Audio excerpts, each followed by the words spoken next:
सानाम को जोहार अलिᱧ आस आपे को जतो पले नापाय गे मेना पे तेहेन दो आलोचना याबो अब जहां बुलु रुमु डांडम नोआ जहां अब सामाजिक कमी तब मेना नोआ भारत ना संविधान लेकाते सुप्रीम कोर्ट राय लेकाते अब जहां कॉन्स्टिट्यूशन लेकाते नोआ तिना वैलिड चे इनवैलिड और नोआ इदी काते मिन हो जदी केस आय एंखा उनी जितकर दाड़े चे बाय दाड़े अब दाड़े अजे दाड़े उना इदी काते आलोचना उना साथे इस्लाम धर्म हड़ को जहां तहे कना ट्रिपल तलाक ओना इदी काते मिद बार कथा बो आलोचनाया तो नोआ वीडियो मुचे धरि पे नेल खान भागिया चिकाते नोआ कथा भागी सही पे बुझो दाया देलो तबे ओना आलोचना के बय थब बया को अब जहां सांतारा तो मेना बारन नोआ बारन मिट्टी वैलिड राय कना मेनते अब जहां भारतीय प्रशासनिक हो पुलिस उनको समय रे नोआ कथा ले देबो जुक्ति बाबा उपस्थापन दाड़ा मेनखान अब तलारे तीन छो बमेन दो इनवैलिड गया मेनखान उन छो दो हराब लगित दो इनवैलिडा मेनते मानाव लगित बो बाबो मानाव कना सरकार सुप्रीम कोर्ट रे मेटांग केस चालू लेना जहां चे ट्रिपल तलाक इदी काते 2017 खन 2019 धाबी नोआ इदी काते मेटांग अडी सेना केस चालू लेन थान आर ओना इदी काते थेन दो आलोचनाया नोडे दो सायरा बानो जहां 15 वर्ष आर आकिनी जवाय मोहम्मद रिजवान अकिन किन बापला लेन थान किन आर 15 वर्ष उनकिन दो बापला कते किन ताहे कान थान मेनखान उनी ट्रिपल तलाक के एमा देते अकिना बापला भांगल लेन थान आर नोआ इदी काते उनी सायरा बानो सुप्रीम कोर्ट रे केस ले थान आर नोआ ना केस ना फैसला अब सावता अरी सामाजिक अरी सला किछु ना किछु सगै तहन कना ओना इदी काते बो आलोचनाया सायरा बानो दो मुस्लिम को पिया इशू इदी काते केस ले थाने सुप्रीम कोर्ट रे मेटा दो हुयु कना ट्रिपल तलाक और मिट्टी दो हुयु कना निका हलाला और मिट्टी दो हुयु कना पॉलीगामी ट्रिपल तलाक मा बुझेत गया निका हलाला दो नोका कना मिटांग होड़ जदी एकिन बुढ़ा बुढ़ी किन तलाकिना एनखान उनकिन जदी आर मिद बापला सना किना एनखान उनी कुड़ी आर मिठेने जावायोआ और जावाय काते तलाक ले नांगे ओंडे खने माने ओडक ले नांगे डिवोर्स एम ले नांग उनी कोड़ा सला किन बापला दाड़े तोना दो को मेता कना निका हलाला और पॉलीगामी दो मेता कना जहां मुस्लिम समाज रे दो मिटांग कोड़ा पिया पुनिया एराय दो दाड़े को ओना दो पॉलीगामी तो नोआ विरोधते सुप्रीम कोर्ट ठेन सायरा बानो केस ले थान 2017 रे केस रेना भागी सही रिजल्ट ओडको लगी सुप्रीम कोर्ट दो तिने गान सखी को दोहले को उनको दो हुयो कना union of India ministry of law and justice ministry of women and children development ministry of minorities affairs national commission for women All India Muslim personal law board नुकु को सुप्रीम कोर्ट दो आईरिन पक्षे दोहले को थान सुप्रीम कोर्ट नुकु को रिटिन statement हाता ले थान और all India मुस्लिम law board जहाँ तहे कना उनी मेन के आए जे नोआ दो मुस्लिम संप्रदाय को रिलीजियन अधिकार कना नोडे दो सुप्रीम कोर्टा जुरिडिक्शन बाहरे नोआ इदी काते सुप्रीम कोर्ट बामा ट्रिपल तलाक निका हलाला और पॉलीगामी इदी काते सुप्रीम कोर्टा दो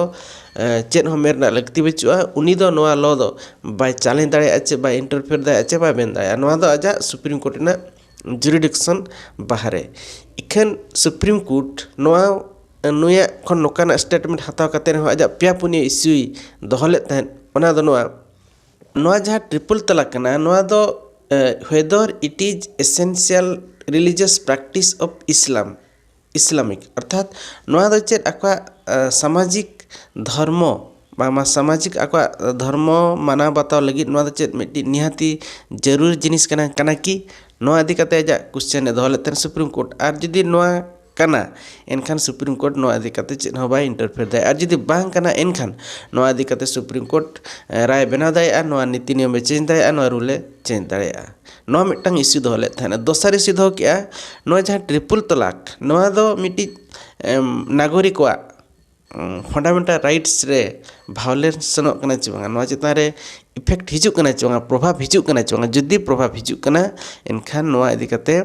सुप्रीम कोर्ट राय दो दाड़ा और ओना इदी काते सुप्रीम कोर्ट आईन मोड़े गोटा जजे नोआ ना राय इदी काते नोआ ना विचार इदी काते राय दो चल राय लेकाते मोड़े गोटा जज विचार को एम ले तहन और बारिया जस्टिस दकिन हुयु कना जगदीश खेकर और अब्दुल नजीर नुकिन गमके तकिन नोआ राय किन मेन केआ तो मुसलमान धर्म हड़ को कॉन्स्टिट्यूशन मांग बेना मांग खन लागू लेन तहन और नोआ इदी कते दो सुप्रीम कोर्टा चेत हो मेनता बिचुआ चेत हो नोआ इदी कते चैलेंज बाय चैलेंज दा नोआ राय बाय अरु फेराव दाया और नोआ दो केवल पार्लियामेंट के नोआ दो बनाव दाया नोआ राय दो सुप्रीम कोर्टा दो नोडे दो जुरिडिक्शन बाहरे मेना और नोआ लगित ते दो पार्लियामेंट के राय बनाव दाया और नितो दो नोआ बेनो लगित नोआ स्टे लगित कम से कम 6 चांद 6 बंगा और नोआ दो स्टे कते दोहेमा इने परे पार्लियामेंट रे जहाना चिका हुई दाया अकिना बारिया जोजा नोआ राय तकिन ताहे कान ताहेन इना तायम जस्टिस नरीमन और जस्टिस ललित नुकिना राय लेकाते नोआ ताहे कना जे मिट्टी जहाँ के मिट्टी राय ताहे कोमा जहाँ चे संविधान बनाव मांग रे ताहे कोमा बखान बनाव तायम कते रहो जुदी नोआ एसेंशियल रिलीजियस प्रैक्टिस बांग कना जहाँ चे ओना धर्म रेना जुदी नोआ बांग मना बताव कते रहो ओना धर्म चेतान रे चे आघात बा हिजु कना एनखान ओना राय दो सुप्रीम कोर्टे ओना राय विचार दाड़ेया ओना इदी कते निष्पत्ति एम दाड़ेया ओना इदी कते जज एम दाड़ेया ओना राय चैलेंज दाड़ेया बांखान ओना राय बदल अरु फेराव दाड़ेया नोआ अकिना कथा ताहे कना दूसरे कथा ताहे कना राय दो नोआ ताहे कना अब जहाँ फंडामेंटल राइट्स मेना माने फंडामेंटल राइट्स जहाँ मेना ओना नोआ इंटरफियरिया नो ओना चितारे नोआ बड़ी प्रभावे अगुइया ओनाते नोआ इदी कते सुप्रीम कोर्ट बांखान उनी दो मिट्टी राय जहाना के मिटा एमते हुईया जस्टिस नारिमल और जस्टिस ललित तिकिन राय लेकाते ताहे कना मिटटांग लॉ जदि फंडामेंटल राइट चितान रे बड़ी प्रभाव अगु दाड़ेया कना ओंडे रपुद दाड़ेया कना एनखान सुप्रीम कोर्ट ठेन पावर मेना अनकन्स्टिट्यूशनल लॉ मेनते घोषणा दाड़ेया नोआ इदी कते आज नोआ राय दो आज स्थगित दाड़ेया नोआ लॉ दो आज इनवैलिड दाड़ेया नोकाना किना मिटटांग राय ताहे कना तायम आर मिटटांग जस्टिस जोसेफ उनिया राय लेकाते उनिया मेन लेकाते जे नोआ जहाँ ट्रिपल तलाक नोआ दो अन इस्लामिक कना नोआ दो इस्लाम धर्म विरोधी कना एसेंशियल रिलीजियस प्रैक्टिस तो बांग कना एनखान नोआ इदी कते सुप्रीम कोर्ट जहाना नोआ इदी कते सुप्रीम कोर्ट राय दो दाड़ेया नोआ दो बेनो मा नोआ राय दो इनवैलिड मेनते घोषणा मा उनकोटा नोंकाना राय चलान तायम पार्लियामेंट रे नोआ इदी कते मिड बार पे धाव बिल पास लेन तहन मेनखान बिल हो बांग पासोग कान तहन मुचे रे 2019 रे नोआ दो बिल पास ना और इन हेलो दो नोआ लॉ लेकाते बनावेना और इन हेलो खन मुस्लिम धर्म को जहाँ ट्रिपल तलाक ताहे कना नोआ इदी कते सजा को चेत नोआ को एडिगान बनावेना और इन हेलो खन दो बेनेना तो नोआ उदाहरण आपे ठेन अगुना कथा दो नोआ गे जे अब जहाँ रुमु को मेना बुलु को और के बारन को डांडम को और जहाँ अब अंधा पतिया को मेना नोआ को चेत अब रिलीजियस एसेंशियल रिलीजियस प्रैक्टिस कना कि नोआ जदि बाबो करा लखन अब सन्ना धर्म चितान रे बाखान अब धर्म चितान रे चेत आँच हिजुआ कि नोआ लखन अड़ी ढेर क्वेश्चन हिजुग कना और नोआ जदि नितो गेसे अब शिक्षित उना बाबो शिक्षित कना मेनते आबोरिन विरोधी को उना बचुक को मेनते नोआ बेस मेन तो भाभी जुदी नुई जहाँ तीस जहाँ मिट्टी हर शिक्षित हर सुप्रीम कोर्टे नोआ इदी कते केस आए एनखान नोआ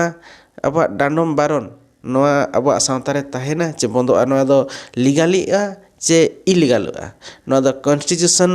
कॉन्स्टिट्यूशनल लॉ बनावा चे अनकॉन्स्टिट्यूशनल लॉ हुआ नोआ इदी कते एडिशनल मेटा क्वेश्चन अब को तलारे नोआ इशू इदी कते कुकली हिजू कना तो नोआ आपे विचार एम पे नोआ तीना भागिया तीना सरिया मा ताले तेहेन दो निना गे जतो को जोहार।